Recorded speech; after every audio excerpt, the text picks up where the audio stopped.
If you've seen people building apps, tools, or websites using command line interface tools, but thought, that looks just a little bit intimidating. I don't understand what they're saying. I don't know if I can do that. I want to change that for you today.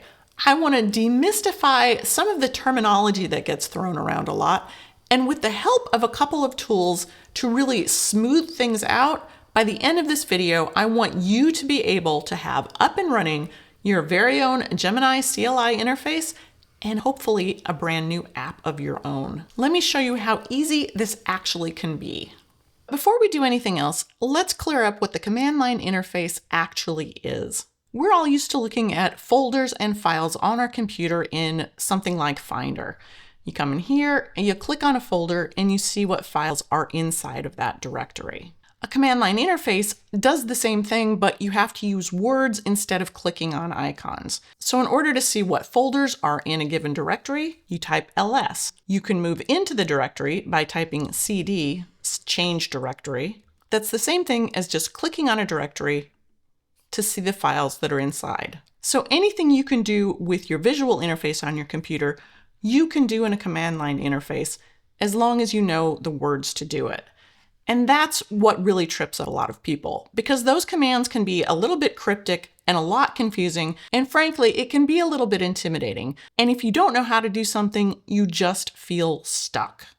And that's where the first tool I want to talk about today comes in. The first tool is called Warp. This is a tool that replaces your native terminal window. It's available at warp.dev. They've got several subscription models, but they do have a very generous free plan.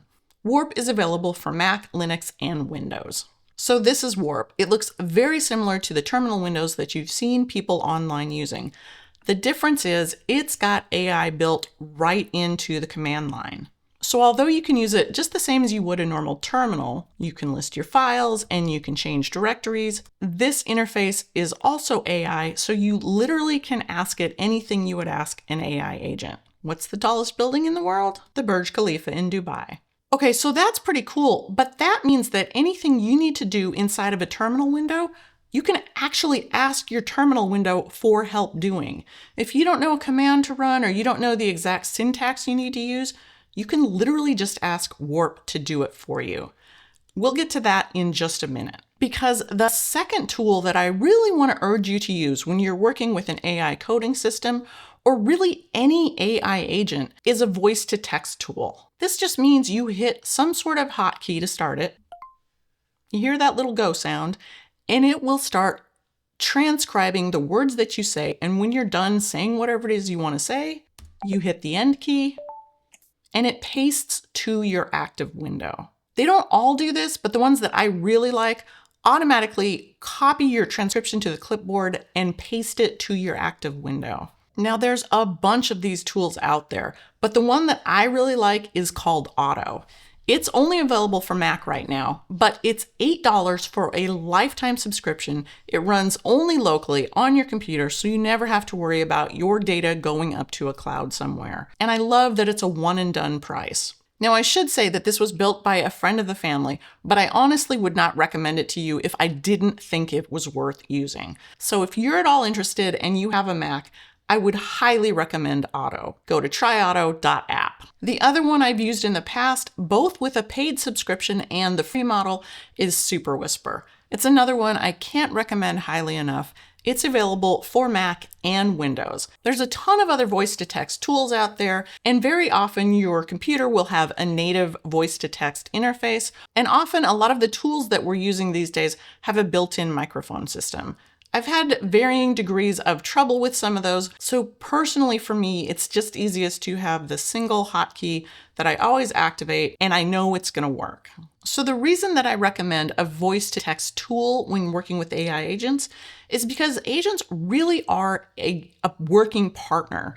And anytime you're working with a partner, it's a lot easier to have a conversation with them. You'll be surprised what gets lost in translation when you're editing yourself and trying to figure out what exactly you want to type into the computer versus what you were thinking in the first place. All right, so now that you've got your helper tools up and running, we need to go get Gemini CLI. You can find Gemini CLI over in GitHub. If you've never worked in GitHub before, you come in here, it can look a little bit intimidating. Don't let it scare you. Just scroll down and find the README section. There's usually a pretty good write-up about what the project in this particular directory is all about. And then underneath that is usually an installation guide. And so under the installation, it'll offer a couple of options. Sometimes it'll be broken out by Windows versus Mac. Sometimes it's broken out by NPX versus NPM. How does it want to be installed? So if you know exactly what you want, you can just copy and paste this line into your terminal. If you don't know which one you want, copy the URL, go to Warp, and just tell it, I'm trying to install this. This is where that AI comes in handy. It's going to be able to interrogate your system and figure out what the best option is for you. It's generally going to ask you a couple questions. Basically, is it okay if I run this? Is it okay if I try this? In this case, it needed to know, can I search the web? Yes, because that's what I asked you to do. It's going to ask you if you can run the command to install it. In general, I just keep saying yes to anything it asks. If you're worried about it, if you have questions, you can always, again, come in here and ask the AI, what does that mean? I'm kind of nervous. You can also copy and paste a screenshot, bring it into your favorite trusted AI agent like ChatGPT or Claude and say, I'm over here in Warp trying to install Gemini CLI. It's asking me this question. It looks a little scary. What's going on? We have so many resources these days to ask questions and learn what's going on behind the scenes if we're uncomfortable. My best advice is utilize all of them. It's also entirely possible when you do this, you'll get a bunch of error messages. You might have other things that need to be installed before Gemini can be installed. If you're using Warp, it will make recommendations. It will very often in the command line here will recommend the next option. And usually that will be the thing that needs to be installed in order to install the thing that you're trying to install. So generally, I just let Warp do its thing and let it have access to the dependencies that it needs. All right, right at the end of the install process, it's going to ask you a couple of questions. Basically, it's going to ask you if you want to log in with Google Gemini or using an API key. An API key just means you need to pay as you go for all of the interaction.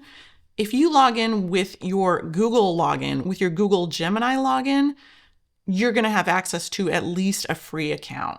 So you want to select the Gemini login unless you're for some reason specifically want to pay through the API. So I'm going with a login with Google. And then it should walk you through a login process. Once you've successfully logged in, you should be ready to go. It's easiest just to open a new tab on Warp, kind of clears the context from your interaction with the Warp AI agent down here. And you just come in and you type Gemini and hit enter, and you've got Gemini up and running. All right, so once you've got Gemini up and running, you're pretty much good to go. You could just start talking to it and telling it what you want it to build. But we're going to do something slightly counterintuitive and take a step back for a minute. We're going to head over to a regular chat AI agent for just a minute. What we want to do now is build something that's called a PRD. That just stands for a product requirements document, or you might have heard a specification document. That just means here's the information we want to hand to our coding agent about the thing that we want it to build. So you don't have to do this step. It can just kind of save a lot of headaches down the road. I very often think I know what I'm going to ask for, and I start describing something, hit enter, and about halfway through I realize I forgot half of the things I had intended to have built. So I always like to work in a chat agent just to build that initial specification document. This doesn't matter where you work. You can use ChatGPT or Claude. You can just write this up in a Word doc if that's more comfortable for you. I'm going to use the Gemini agent in keeping with today's theme and just let it create my PRD for me. So I'm going to fire up my speech tool. I want you to create a PRD for a coding agent. I just want this to be a Markdown file that I can hand off to the coding tool, like a single web page that grows a really beautiful animated tree. Then the branches start splitting off from the trunk and stretching outward. And it should look good. I want to be impressed when I see it. Make the animations smooth and satisfying to watch.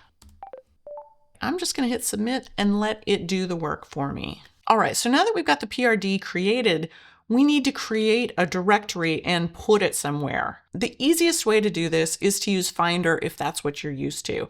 For me, I have a projects directory that I keep all of my code in. So whatever makes sense to you, find that directory in Finder, and then you can just create a new folder, name it anything you want, and then it's ready for your PRD. If you're using Claude or ChatGPT, generally you can get it to just create a document for you right in the chat window. With Gemini, it looks like I'm going to need to export that to docs first. Once I've got the document, then I can download it. Generally, a Markdown file is going to be the easiest type of document for both AI agents and humans to read. So I'm going to save it as a Markdown file, and I'm going to put it in that directory that I just created. All right, so one of the reasons I really like Warp is because it has this toggle panel over here that'll show you the files that are in the directory that you're working in. So we just brought in this PRD file. You can click on the files over here and open them in a side panel in Warp. To me, that's just kind of a nice to have. All right, so now I'm going to tell Gemini to get to work.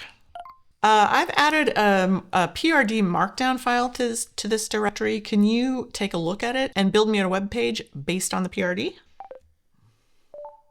It might come back with a couple questions for you.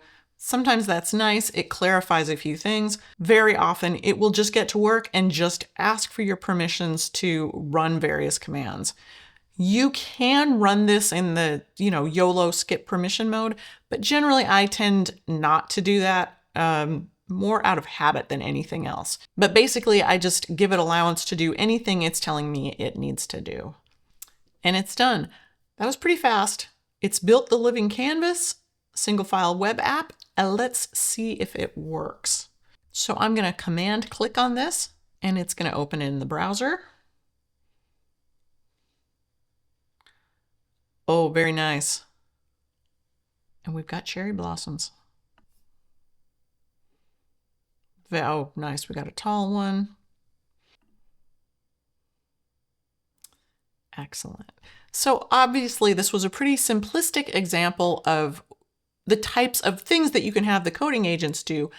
But I also have to say that was one of the most error-free builds I've ever seen. If you do run into errors, these tools are pretty good at course correcting these days. They'll generally fix the errors as they're working on it. But every once in a while, you might not see the error until runtime, or if there's something that you want to change, the best thing to do is to take a screenshot of the error or the thing that you want changed.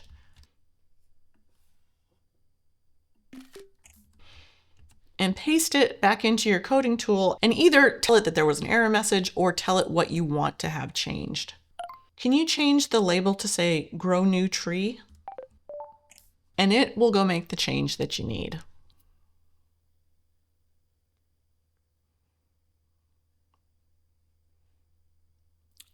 Awesome. And that's really everything you need to get started with Gemini CLI, or really any CLI. The tools that I gave you and the general instructions work for any CLI interface. You can use Claude, you can use Codex, you can use Gemini. There's a ton of other ones out there, and you can generally follow the same steps. So now let's take a step back and talk about everything that we just did. We installed probably a couple of tools. You should have Warp and a speech-to-text tool that you're comfortable with at this point. Then we installed Gemini CLI using Warp. We brainstormed an idea using just a regular AI chat tool using plain English. If you know the technical specifications you want, you can certainly put them in there, but you can also just go in and say something like, I want an asteroids style app. Go build me something, and let it take care of all the technical work for you. Then once we had something up and running, we took screenshots and had a little bit of back and forth to iterate on it and make any changes that we wanted to see. And in the end, we have a real working app or web page. And that's it. You're up and running.